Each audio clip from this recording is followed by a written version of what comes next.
Seorang anak memesan paket tanpa sepengetahuan orang tuanya. Hal tersebut membuat si orang tua kaget saat puluhan paket pun datang. Peristiwa ini menimpa salah seorang warganet yang videonya viral di media sosial.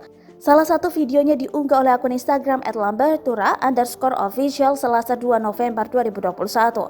Pada video tersebut memperlihatkan seorang pria tak berbaju duduk di hadapan sejumlah paket. Duduk di sebelahnya seorang pria berjaket di hadapan satu karung paket.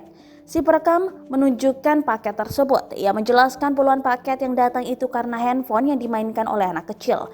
Pada keterangan video pun dituliskan, jika seorang ponakan memainkan handphone tanpa diketahui ternyata memesan banyak paket.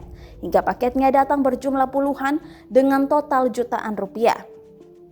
Kemarin, banyak paket yang datang, hari ini datang lagi 34 paket yang datang, tertulis dalam video. Si pembuat video juga berpesan agar orang tua lebih mengawas anak-anaknya saat memainkan handphone. Buat orang tua lebih ketat lagi kontrol anak kalau main HP. Kalau bisa jangan dikasih HP atau aplikasi belanja, jangan sampai kejadian kayak gini. Tambahan tulisan dalam video tersebut. Ya apa ya, bilang aja ini ya, nih paket ada 27 paket totalnya dari Lazada, dan ini dari Ninja ada berapa? 7 paket. Hari ini dari Lazada, dari Lex ID sendiri 27 paket. Ini HP dimainin nih anak kecil.